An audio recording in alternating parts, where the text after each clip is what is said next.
Welcome to the very first episode of the Late Night Show with Pacman, right here on BMTV. A big, massive Happy New Year to all of you, our viewers there.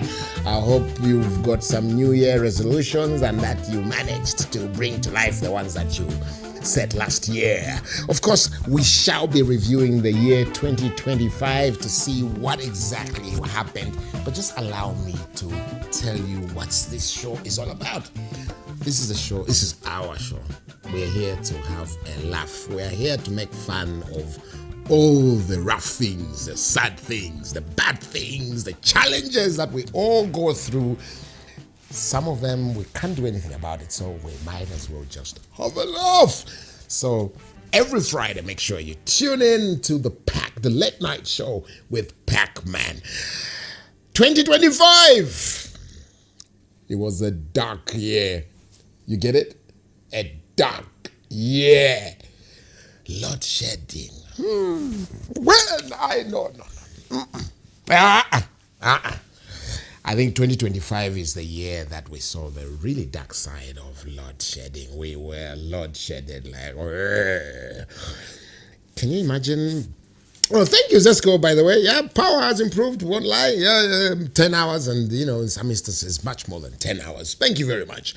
Though we are, like some of us already, we are messed up now. It feels so strange to have power.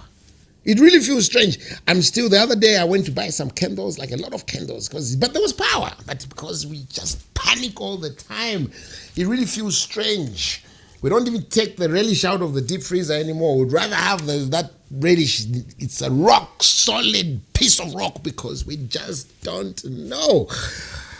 We would like you to share some of your worst load shedding experiences. Straight up go to our Facebook page, BMTV Zambia, and share your experiences. I'm an artist, and I must say that I survived through escapism.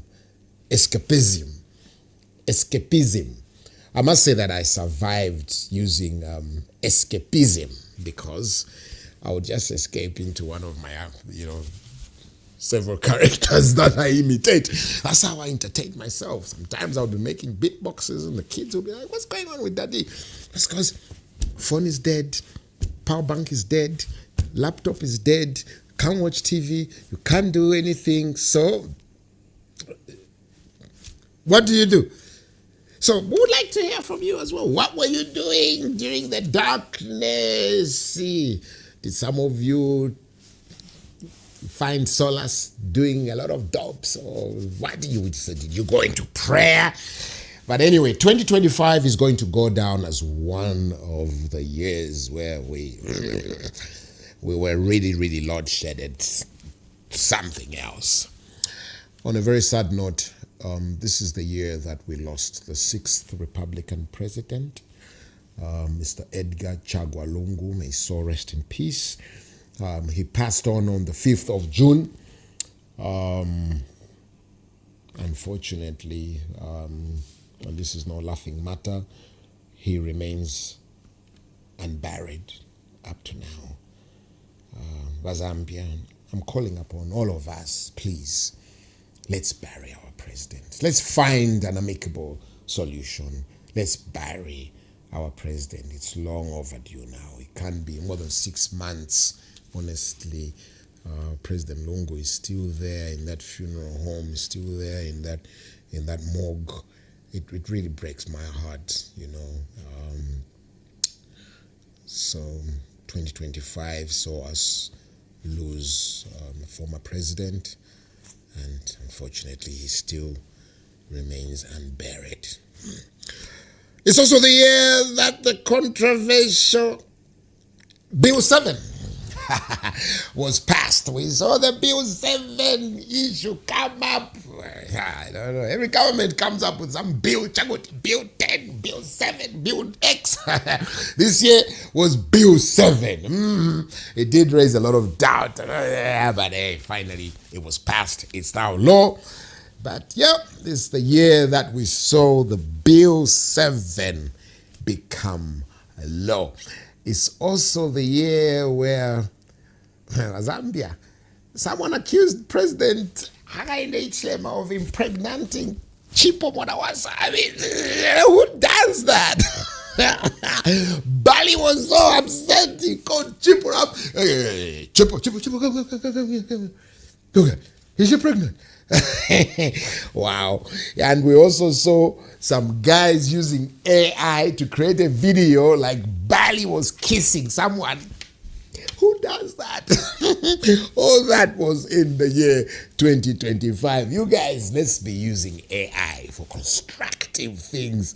Not, you want to make it look like Bali is up to no good. Nah. Anyway, we have two fantastic guests in the studio today who'll be joining us. I'll be interviewing them. One is Zambia's leading voice. I think she's got one of the best Zambian voices. She's a recording artist, none other than Wezi, who will be joining us later on. And the other artist is an actress, one of Zambia's top television actresses, Mwaka Mugala, a.k.a. Zuba. We'll be right back after this break. You look miserable. Are you okay? I'm pregnant. What? Compliments of the season to you too. What is this? Divorce papers? You have kept me childless. And you want me to stop? Here I am thinking I am a sinner. And I want to see the Messiah, but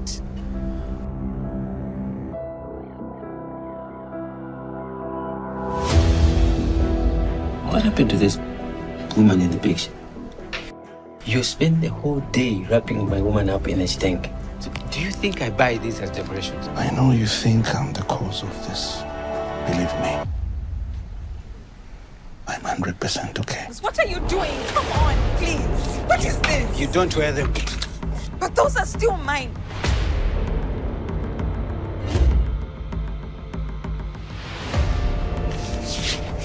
How could you? Do you love her that much to humiliate me to such an extent? You refer to me as a whore. So it's true you can get someone out of the ghetto, but you can't get the ghetto out of their mind. That man who comes here will soon know why he should have stayed home and not here.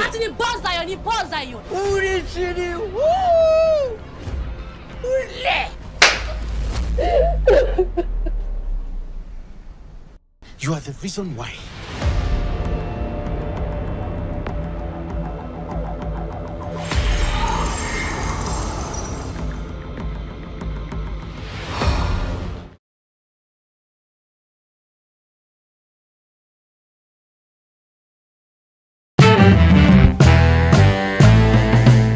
Welcome right back. It's the Late Night Show with Pacman. And we're still reviewing the year 2025. 2025 is also a year we saw the BF almost rip each other. Even up to now, one president says, me, I'm the president. The other one says, no, me, I'm actually hugging these documents in my bedroom. Interesting. It's going to be interesting to see how this will all end and where it shall lead. Yep, that's 2025. 2025 also is the year we saw that video of Pastor John General.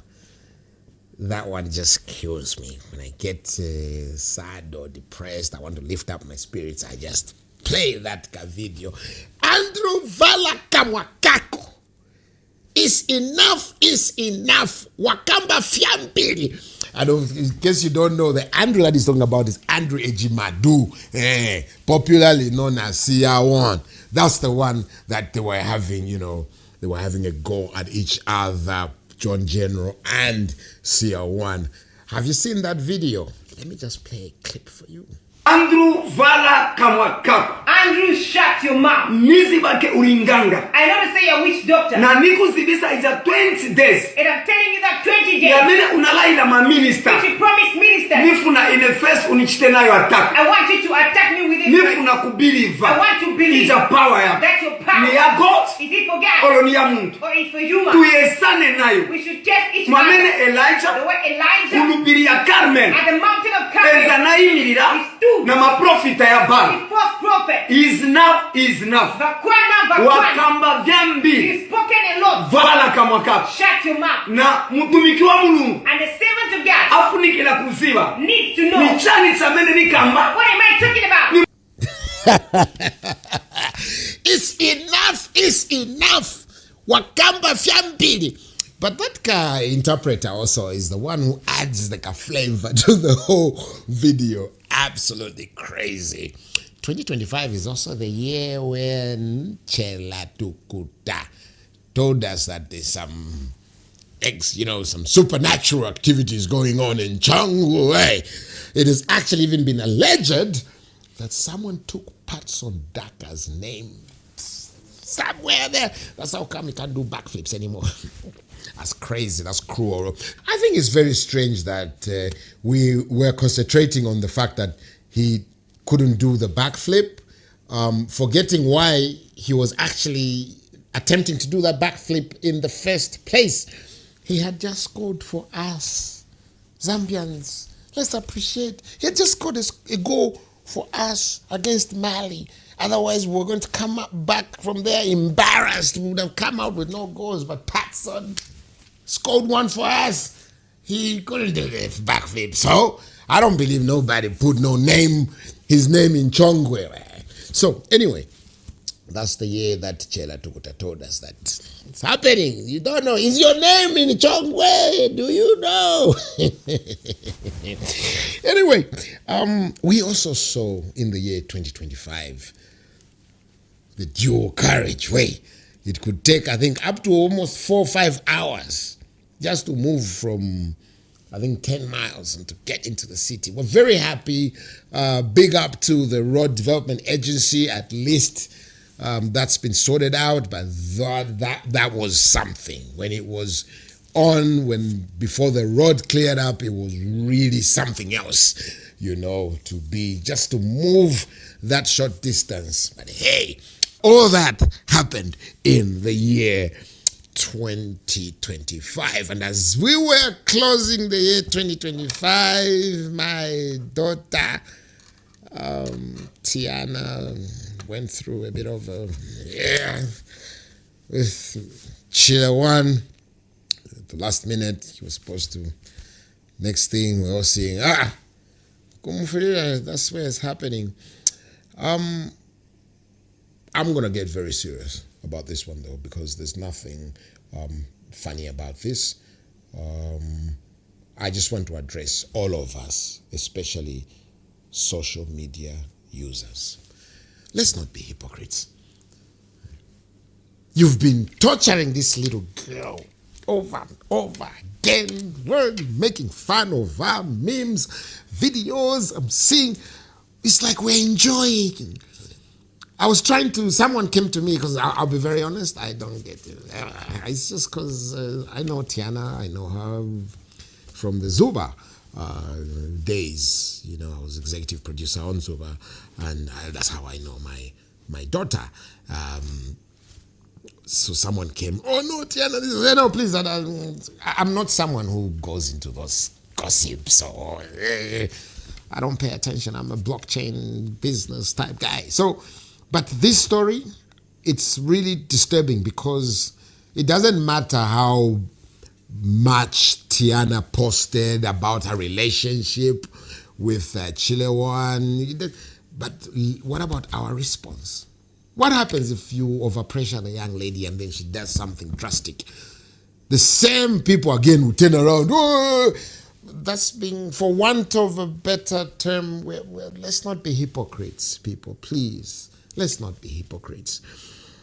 Let's care for one another. Let's have empathy. Let's have sympathy.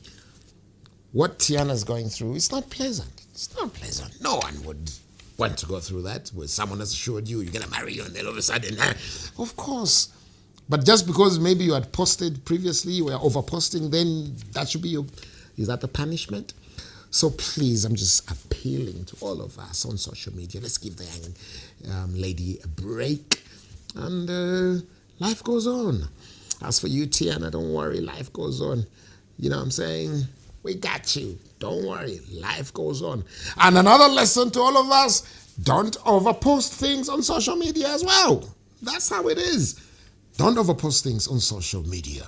We're going in for our second break, and when we come back, Wezi is in the house.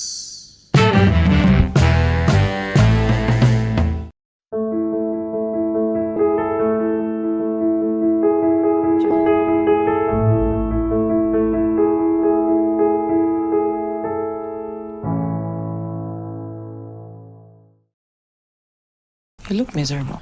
Are you okay? I'm pregnant. Compliments of the season to you too. What is this? Divorce papers? You have kept me childless. And you want me to stop? Here I am thinking I am a sinner. And I won't see the Messiah, but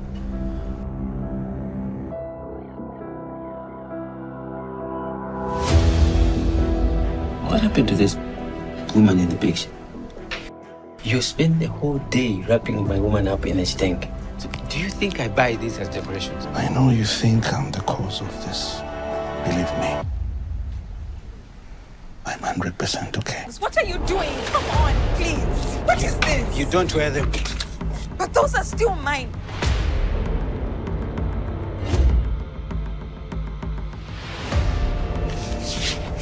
How could you? Do you love her that much to humiliate me to such an extent? You refer to me as a whore. So it's true you can get someone out of the ghetto, but you can't get the ghetto out of their mind. That man who comes here will soon know why he should have stayed home and not here.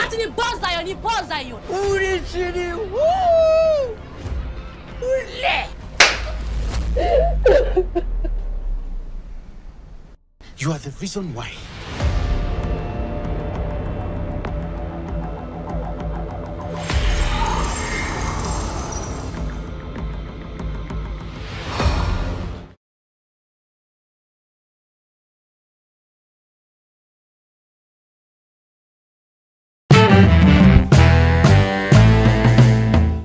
Welcome right back, and we've been joined in the studio by one of Zambia's top recording artists, our guests for today. Wezi. Hi. How are you doing, Mama? Very well, thank you. And how are you? Good to see you. Good to see you. Always great to see you, Wezi. Thank you. Thank you for having me here. Congratulations on the show. Oh, great. Thank you very much, and welcome to BMTV. Thank you. What's been going on, though? Life and living. Chipolo polo and stuff. So many things. What did you love? Yeah, I know how passionate you are about the Chipolo. What's going on with you? What's that? Oh, this is hibiscus. Is that cup broken? Yeah, imagine that. I broke it right here. Imagine that. But this is my my special hibiscus teacup.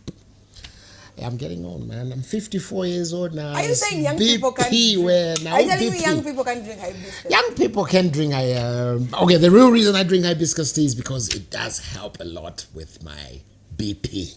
There you have it. I said it. Good to know. At least you're taking care of yourself. We're trying. So, Wezi, let's get straight into it. Yeah. The viewers would like to know. Please tell us more. Who is Wezi? I am an individual that was born and raised in Ndola. Oh, yes. You're a Kopala, guys. Is that so? I mean, there's Kopala and there's Copper Belt. I think I'm more Copper Belt than Kopala. Yes, I was born at the Ndola Central Hospital. I wrote my first song in Ndola. Oh, wow. Yes, I think I started writing by 11, 10, 9, somewhere there. I started writing, and professionally, I only started to work when I got to university. So there was a battle between the studio and the lecture rooms. But the studio won. Obviously. What were you studying? I was in the School of Humanities. I was a non-quota the time when I kind of phased out of school. So I was studying psychology as my major. Okay. I should have been a psychologist. And I was also doing gender studies as my minor. Okay, so you were at UNZA? Yes. Oh, wow. Well, I think you still are a psychologist, Wezi. That's something about Wow, that's really... So you just dropped out to pursue your music Not really. career. The struggle redirected me to my purpose. Yeah. That's great. Wezi, share with us some of your fondest memories as a recording artist. I think my first recording session is my fondest recording session because I was like, oh my God, I'm finally recording, you know? Oh, wow. Where you're telling yourself because you've dreamt of, you've imagined, and it's not like these days where you can stream studio sessions. Maybe your favorite music artist is streaming their recordings. You know what a studio looks like. Back then, it just sat in your imagination. Yeah. So I didn't know what a microphone looked like for the studio. I didn't know that you had to wear headsets. I didn't know that arrangement. So when I walked in there, I was just like, oh, so this is what happens for music to be made. And then I remember telling myself, now this is a bit sad. I remember telling myself, if this is going to be the only song that I ever get to record in my life, it will be a tribute to my late grandmother. Oh. Yes. So my first song is titled Ambuya. Ambuya. Yes. And then I think it's the foundation of who I am as a singer, as a songwriter, and just as an artist. Vitambala, it's all, is it homage? Yeah. To her. I think you are, to be very honest, I'm a big fan of your music. And I appreciate, because you are one of the few artists who you keep it real. An artist, it's not what we call, for want of a better term, bubblegum music. This is like real art. Like a sculptor, a painter. You're doing real art. Shed some more light about how come you lean mostly to the real arts, the African culture, the African roots. Yes, like I said, thank you very much. I was blushing. The inspiration was always being a storyteller. Because I don't know if you've ever experienced that thing where you sit down, not to exaggerate, I'm not trying to make a movie. You sit down around a fire, and your grandmother is telling you stories. That was my real life. Wow. And when I grew up, I wanted to take that into the studio. Okay? And I couldn't remember some of those stories, so I started to invent my own by first honoring the original storyteller in my life. Who is her? And I am Tumbuka by tribe, but unfortunately my dad died when I was a kid, and I was never connected like that to his family. So it's always been my mom's family that raised me. So Chikunda, Chichewa, Chinsenga, and those are the languages that I make a fusion of and sing in. So I chose to embrace that Zambianness, okay? Where my grandmother came from. I do research about where my grandfather came from, my dad's parents, and I bring that into the music because that's who I am, and I feel like that preserves our heritage even for the kids that are going to come after me, because I feel like there should be purpose beyond hype. Wow, that's so great. That's how, because as artists, I'm an artist myself. Yes. We have fan. We're fans of each other. I think as artists we have to keep it real. Yeah. The problem is as artists, I find that we want to imitate all the time. Yeah. We're supposed to originate. We want to fit in. We want to fit in, when meanwhile we have our own box to create from scratch, the whole painting, the whole canvas. Yeah. Wow. Anyway, as a recording artist, you guys, you do these concerts, you do these shows. Yeah. How does it feel to stand in front of the crowd now doing your thing? How electric is that? I don't know if it makes sense, but for me the feeling is the feeling of gratitude to share. Yes. I like the stage more than anything else. I'm not a big fan of social media. I only do it because I feel like I'm obligated to, because I love my passion, I need to sell it. Yes. But my favorite thing in life after the studio is the stage. Oh, wow. Yeah, so when I get on stage, it's a feeling of gratitude. Before the stage, there's those nerves here and there. But for me, it's not really very like anxiety, like a deep, dark anxiety. It's more of like excitement. Like I can't wait to get on to share my purpose, because any chance you get to share your talent, you have to do it wholeheartedly. Wow. 'Cause you're the universe. Yes, you have to, yeah. What would you say would be the biggest crowd you ever performed in front of? I think I'm split in two. There was a show we did at the Lake of Stars. There was an edition of Lake of Stars in London and in Glasgow. So between those two, there was one, I've forgotten the auditorium or the arena, I don't know, but there was there was a Ghanaian artist, Manifest. There was Faith Musa from Malawi. There was a band. I don't remember, it's been long. It was, I think, 2018, 2017, I don't know, somewhere there. I think that was a very big crowd. And then to teach the language, because people could sing along, but they don't know. So you have to stop, translate, and then they sing along. It was a very nice feeling to hear people from different walks of life singing Chinyanja, Chisenga. Yes. International artists, man. What about collabos? I mean, how many collabos have you done? Who have you collaborated with? We've read. I know we've read so much, but I mean, maybe you can just share with your viewers, you know, like maybe like a roundup. What have been your most memorable collabos, and who have you collaborated? On the top of my head, I think the most outstanding collabo is one that is not even popular in Zambia. It's a song called Not For Sale, about black skin, praising myself, and it was written without me, right? And then they sent the song to me via email. I was like, yes, I loved it. And then it's by a Jamaican artist named Itana for the album Pamoja, which was collaborating with many African artists, and it ended up on a Grammy. It ended up on a Grammy nomination. No, I remember that actually. Yes. Oh wow! And then for me, I think that's one of the biggest collaborations of my life, because it's a Grammy nominated song. You know, it's part of that compilation. And then I feel like the things that shaped me as an artist, the folk music with Mumbayachi Umungo. Oh yes. And James Akala in the studio, we worked together, collaborated with writing, and I feel like it's one of the outstanding ones. To this day, some people ask me, "Were you and Mumba?" You know? Yeah, I thought that too. Yeah, lots of people like, the collab was so good. And you don't want to kill the mystery, so we just, you know, you leave it, you let people speculate forever.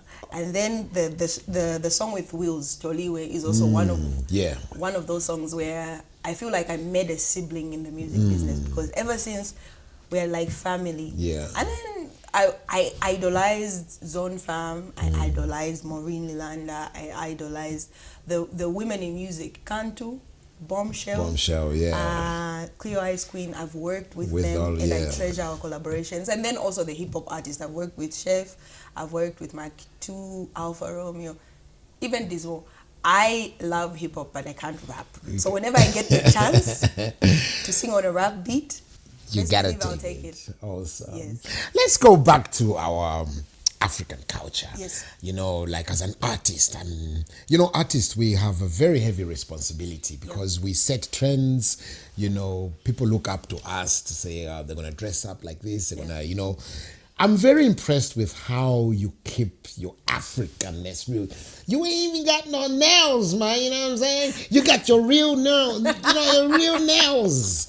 This is very rare. I mean, encourage the other ladies out there. Yeah. You know, to do your nails, all these hair things. I mean, and it costs so much money.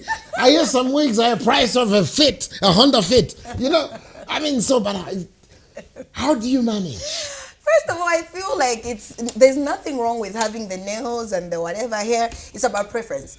And also to glorify yourself. If you're doing it for fun, it's good. If you're doing it to cover up insecurities, I feel like you need to heal something inside there. But I wouldn't shame anybody for putting on the nails. I mean, I feel like you can do it for fun.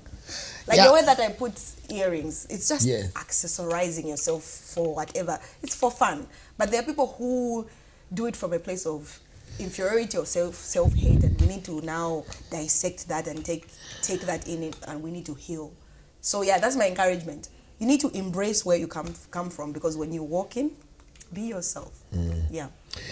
So there you have it. Be yourself. Yeah, there's nothing wrong. I mean, if you do like the hair, you like the nails, you like the and you can afford it, Yes. please go Knock ahead. yourself out. But if you're covering up something, I think go and seek some help. Yeah. Seek some help. So share with us. I mean, you are one of the ones, in Zambia.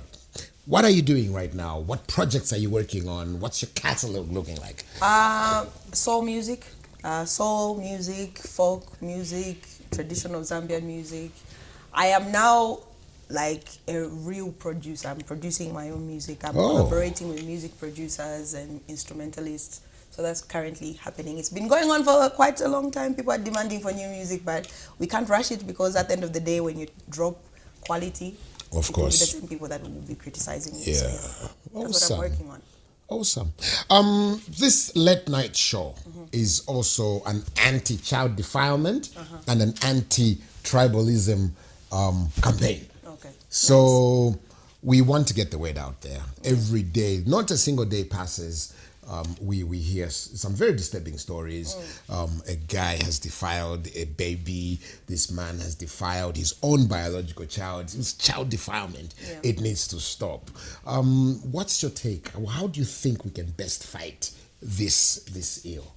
I genuinely believe that the society is safer when the adults heal from their childhood trauma, because we project and also we abandon and neglect based on our unhealed trauma.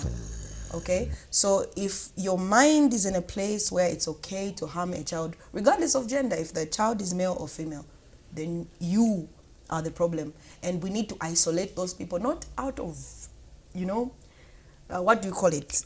Hatred.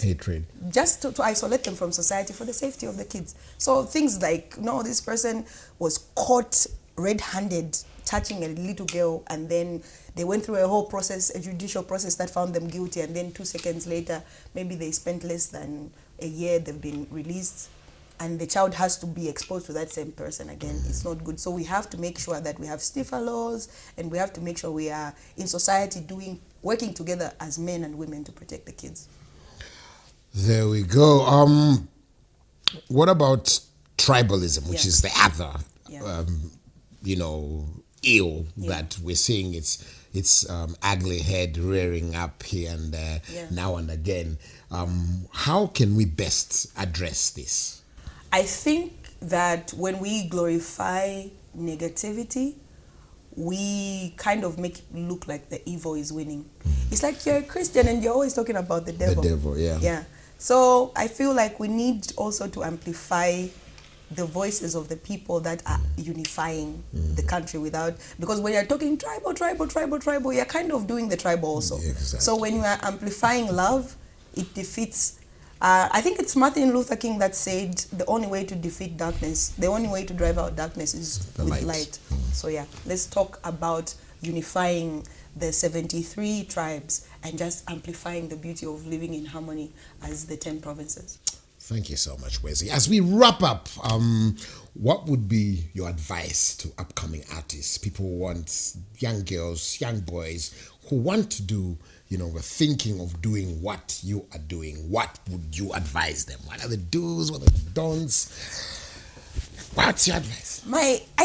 I don't know if it's advice, but I'm begging, please, let us, the way that Nigerians are honoring Fela Kuti Afrobeat is the way that we must honor Joyce Nirongo and Pongozi and Piquet Shala and Marian Koma, Let us...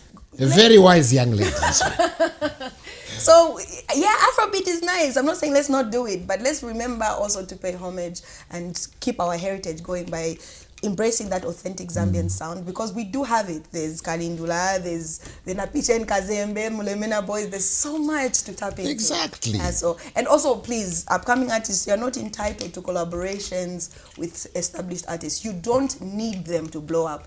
I mean, me and Wills, when we did Toliwe, we didn't collaborate with the big artist of that time. But you made a big, massive just hit. Work hard and push yourself. If it doesn't work out the first time, keep on trying. Don't ever give up. What are some of the red flags that, you know, upcoming artists must look out for? What are some of the pits that they must look out for? I mean, there's financial exploitation, there's sexual exploitation, there's things that could diminish your mental health and make you quit very easily. A lot of people have walked away. You need to look up for that, because I think that the one who has got the biggest obligation to protect you is yourself. So you have to be do your research and don't be easily trusting. Wow. That was but Wezi, me, I can't let you go just like that. Come on, please. At least do us even just an a cappella. You know, you have such a golden voice. You too, so we are going to collaborate. I can't sing. At least give us an a cappella on the Late Night Show with Pacman, exclusive to BMTV channel 114 on Topstar. When we've got Wezi in the house. Yeah, Baba, give us some fat. Okay, so I'll do this song titled Nyimbo Zako. It's my dedication to you. Sing your own song, do your show. Oh, wow. Yeah. Imba nyimbo zako, vakumvwe ulabila, usankale na mwezo umutima wako, ziimbishe nyimbo zako. Oh my God. Wezi, thank you so much for gracing our show with your presence, Wezi. We wish you the best for 2026. Thank you. Every door open for you, Wezi. Ladies and gentlemen, our dear viewers, that was Wezi on the Late Night Show with Pacman.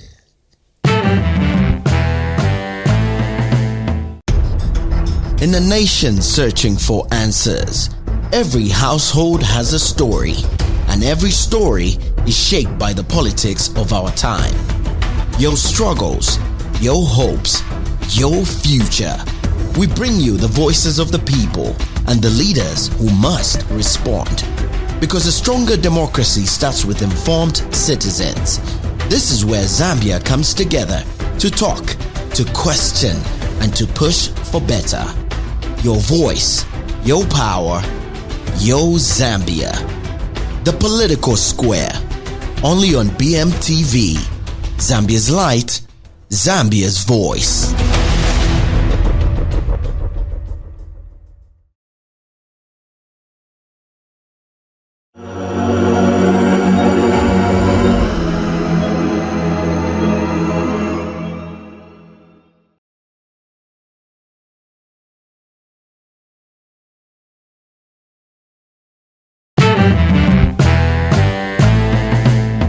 Welcome back. 2025 is also a year when, I'll be very honest, the mobile network operators, they really tormented us with poor service when it comes to voice, poor service when it comes to data, poor service when it comes to mobile money. These are facts. Everyone complained about this. Mobile network operators, come on guys. 2026, we want to see a better service. Better service. But then again, there's a positive side to mobile money not working, you know, because you owe someone 500 kwacha. And they're harassing you. Number one, they can't really call you so many times because the network is not working. And also, several times, they say, yo, my money, I'm trying to send it, but the network is down. I'm telling you, what should I send video call? You see for yourself, the network is down. Let me try. But it's true. So that's a positive side. But anyway, mobile network operators, we want to see a better service this year, please. Anyway, enough of that. Ladies and gentlemen, we have one of Zambia's leading television actresses, none other than Mwaka Mugala.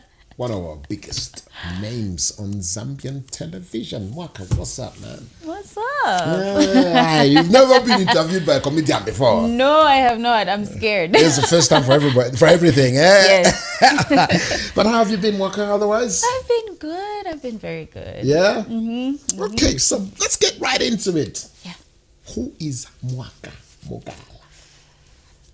Wow, that I've been asked that question so many times. I never know how to answer it. But Mwaka Mugala is a lot of things. She's a creative. She is a fun-loving, adventurous person. Loves adrenaline. Loves to cook. Loves family.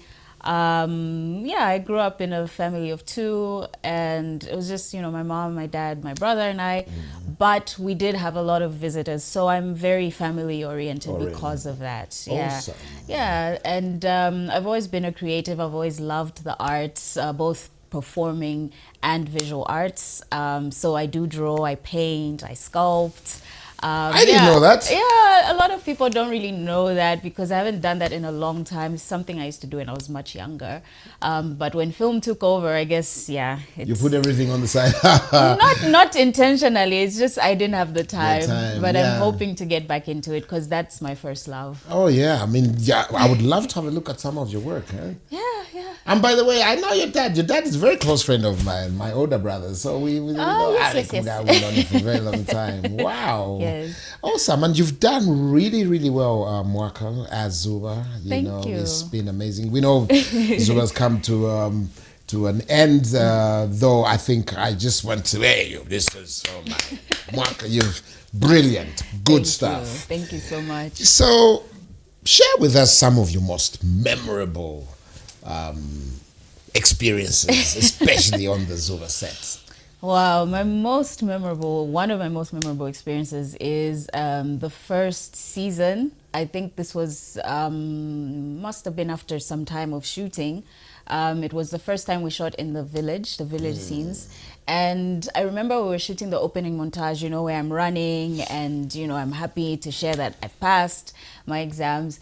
Did you know that I actually shot that scene with an injured ankle? So you can imagine, I think we did so many takes. Just for the opening montage alone, we did 60 takes. And then for the scene itself, we had to do an additional, I don't know how many, but... 60 as in 60? 60. Ouch. Plus. And it was hot and, there were stones everywhere because it was in the, southern province. You know how the land is there. So, I did a lot of takes and they kept saying, when you feel pain, you can tell us so that you rest. But I just wanted to finish and rest. So even if I was in pain, I was ignoring the pain and running and running and running. And after shooting all of that, when I watched the scene, they only used a little bit of it. So for me, that always makes me laugh because I just think back to that day and there was so much happening. But that for me always comes up first. Wow. So, but how does it feel to be called Zuba all the time as opposed to your real name?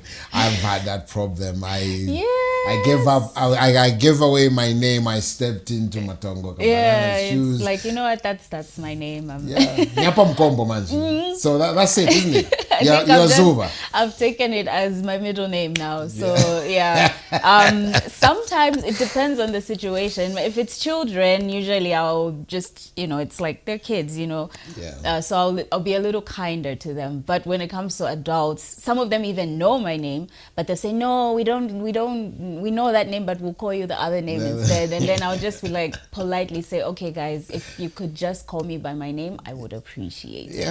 Then other times, I'm a little embarrassed to say, but I won't respond if you call me by that name, especially if I'm busy and up and down, maybe I'm doing my groceries and you call me by that, I'll just be like, nope, until you call me by my real name. Because you know that. It's just to send a message. I appreciate it. I really do.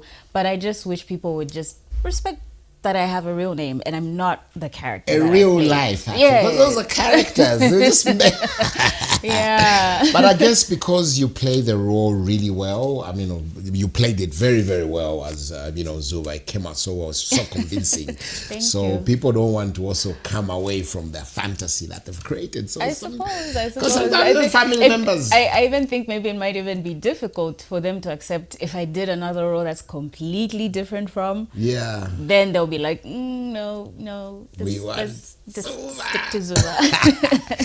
Let's talk about the pressures that this stardom has, has brought on, the success that you've had on TV. What type of pressure have you sort of had to endure? Well, there's this almost silent pressure to be perfect, such that when, you know, you make a mistake, it's really, really highlighted or blown out of proportion. Like, no, you're not supposed to gain weight, you're not supposed to grow old, you're not supposed to have your hair messy, you're not supposed to look homeless. Even if you're just having fun somewhere, relaxed, people are just like, no, you know. So there's that. And then it's also, I think, a matter of, because you are in the limelight, people expect you to have a certain lifestyle, and when you don't meet those expectations, then people are kind of disappointed, you know. So it's like, yeah, as a celebrity, you're not supposed to be seen in certain places, you're not supposed to be doing certain things. So now it's just like, yeah, but we're humans as well. Like, why can't I be at the market buying, you know, vegetables and stuff? You know, so yeah, it's all of those things, and also just having to be very careful with the things that you do or say in public, especially when it comes to public opinions. So for me, I think that's been one of the biggest issues. Yeah, you can't really be yourself. You have to. I know, because I stepped onto the cabana and I said I was 29 years old. Oh, wow. I am 54 years old and it's now. Still following you. But the thing about what you said, they don't want you to grow old. Yeah. I'm old now. I'm 54 years. But everybody's going, oh, Magtongo Akota. Yes, I'm 54. Not 6 years before 60. Like, you expect me to still have black hair and not have wrinkles. Yeah. We are talking to Mwaka Mugala, famously known as Zuba of the Zuba Fam. So tell us, Mwaka, what's going on right now? What are you doing? We've shared two sets. Yes, we have. This time year, actually. Yeah. Yes. Okay. Yes. Yeah. This time year. So wow. Imagine. Yeah. So tell us more. What are you doing now that Zuba has the Zuba run has come to an end? What projects are you involved in? What should we look forward to? Well, besides resting, I've been working on a lot of different projects, film, mostly doing background work. I do love acting. I will never stop, intentionally, I guess, you know, God willing. But I'm trying to do more background work, you know, directing, writing, and things like that. And those are projects that you should look forward to for the next coming months.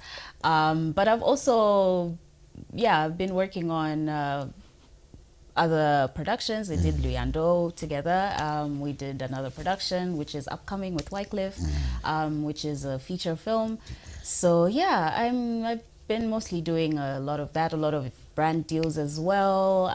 That's what's been taking my time as well, which I do love. I miss emceeing, so I was hosting on stage as well. Wow. I recently did the Creative Media Awards, and for me, I was just like, yes, I'm back on stage. I miss presenting, so for me, that was just something that I enjoy doing. So yeah, I'm definitely just going to be all over the place, just like do everything that I haven't done in a while. Awesome. So you heard that for yourselves. Look out for Mwaka. She's got some projects that she's doing. We acted in Luyanda together. Yes, we did. The late night show, this show is actually also an anti-child defilement and anti-tribalism platform. Okay. We want to highlight those things so that, you know, people should learn. Luyando was very interesting. It's a child defilement, anti-child defilement campaign as well. Let's talk about that. What do you think we should do as a society, as a country, to fight child defilement? Because now we've reached, this is a pandemic. It's a big problem. Yes. Every day we're hearing of a child being defiled here, and those are the ones that we get to hear about. What about the ones that we don't know? So this problem is there. It's a big problem, and we need to fight it, you know, with everything that we have. What are your thoughts about how we can go about fighting child defilement? Man, it's a really, really difficult issue. I think sometimes the problem is the families themselves, because a lot of children will come out and say this is happening, and then the family trying to protect the name of the perpetrator because they don't want to bring shame to the family, they'll keep it a secret, not knowing that that's damaging the child and that's not helping. So I think we need to just out them, report as many cases as possible, and then they need to see that there are actually consequences to it. There's no way that, you know, even if they're caught, they end up going away without serving prison time, you know. I just think, and I don't mean to be barbaric, but they do deserve barbaric treatment for what they do to children. So if it means just having to do extreme punishments, doing multiple campaigns to just drum this message into people multiple times.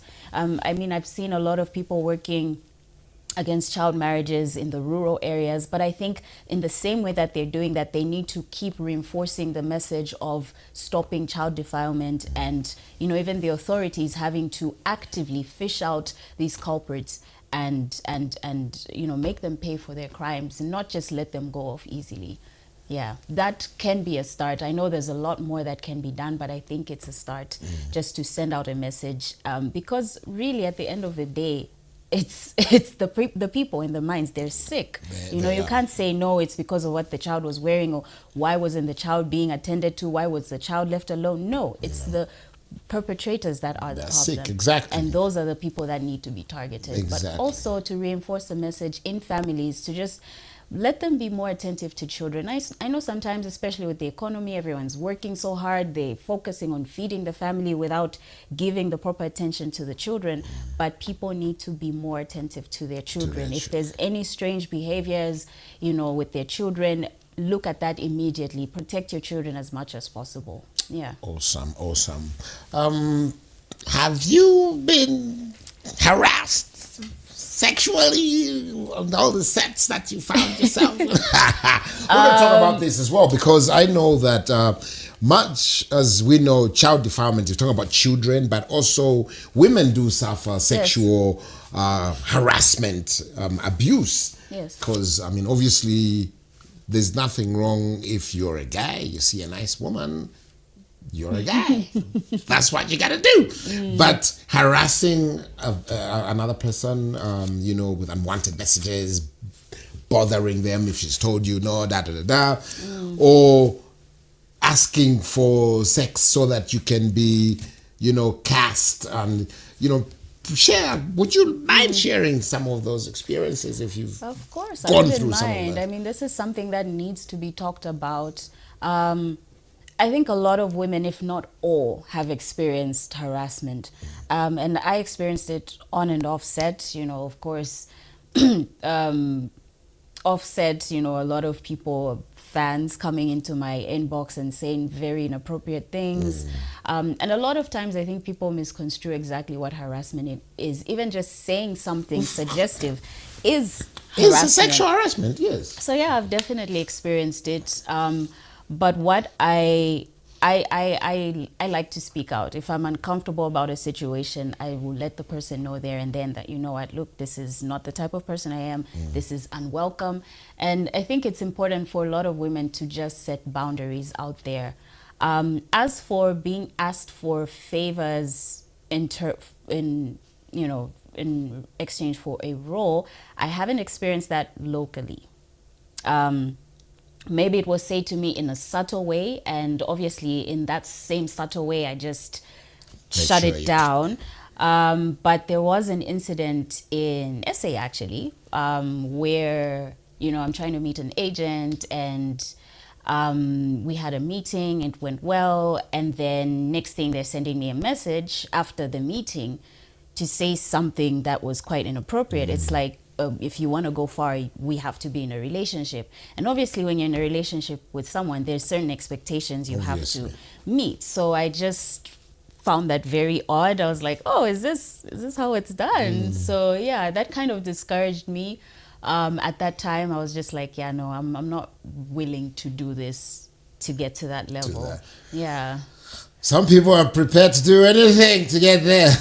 Don't do it, guys. It's not worth it. No, it's not. Actually, I'm told that I'm not, a colleague of mine is the one who told me, so I don't have first-hand experience, but I'm told in Norway, just saying even to your a work colleague that you are looking so fly. Really? Sexual harassment. Wow. So maybe we need to get there because brothers here. I think so. You know, because even sometimes on many sets there'll be inappropriate jokes made, and as much as some people may be okay with that, there are a few people. Sometimes even you're shooting with children, and then all these inappropriate jokes are being said, thinking that they're not paying attention. But it's just like we really have to be more ethical in that way. And I think that's one message that we need to reinforce in the film industry, that sometimes we just need to be very, in fact, all the time, let's just be careful with the things we say on set. Some things are so inappropriate. You have elderly people on set, you have kids, you have people who go to church and they just don't appreciate, you know. It's like, okay, yes, be liberal, be comfortable, but just be mindful of the environment and the people around. Great, Mwaka. That's really so nice to have such an insight into, you know, your ideas. And let's go to the other side of the pendulum. Another blight on, you know, in our society. We've seen it. It's popping up here and there. Is tribalism, which is really primitive. It's backward. I'm very proud to be a Zambian. My father was Ngoni. My mother was Luvale. Our first president taught us one Zambia, one nation, so that we could deal with that diversity, so that, you know, we should be Zambians first and then, you know. So, but we're seeing tribalism. Some people are making even some blunt tribal statements. I think it's very disturbing because, you know, we take peace for granted here. We do. Some of the statements that are said in other places, they could actually start that fire. You know, and once that fire starts, it's very difficult to put it out. Exactly. So, what are your thoughts about all this foolishness called tribalism? Man, I mean, I share your sentiments. I just think we should really think we're Zambian first and then your tribe. Of course, it's a good thing to be proud of your tribe. Definitely. Because that offers diversity. As much as we're one Zambia, one nation, we have diversity in our cultures, in our traditions, our beliefs, our appearances, you know. But at the end of the day, we are still one nation. If God forbid there's a war that comes up, we're not going to go fight as a Tonga, as a Lenje, as this and that. We're going to fight as a Zambia. nation. So we really should, I think, especially with the authorities, you know, the leaders, they are the ones that really need to reinforce this message and just say, you know what, because like you said, Kaunda said one Zambia, one nation, and people have been following that for a long time.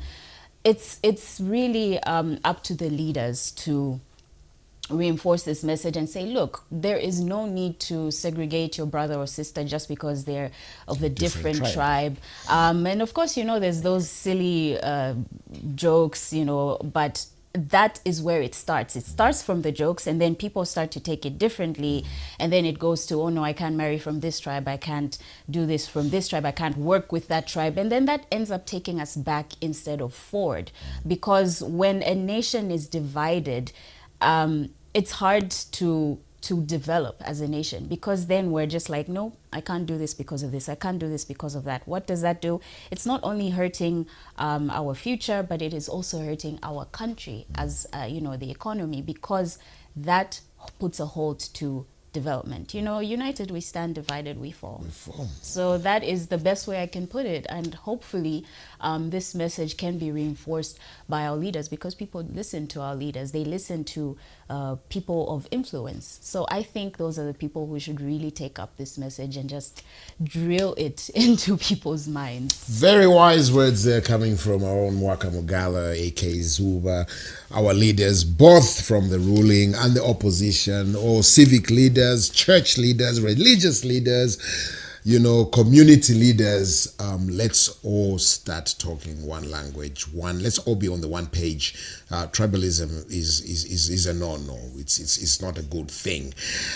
We've had Mwaka Mugala on the Late Night Show with Pacman. As we wrap up, Mwaka, any last words? What advice can you give upcoming actors, actresses, those who want to do what you've done? Tell them, because your success has been phenomenal, so tell them the reality. Share with them, what would you advise upcoming artists? There's so much I can say. I think the most important thing that I always emphasize is a lot of people want to do this for the fame and for the money and for whatever reason. If you are not passionate about this industry, it will break you.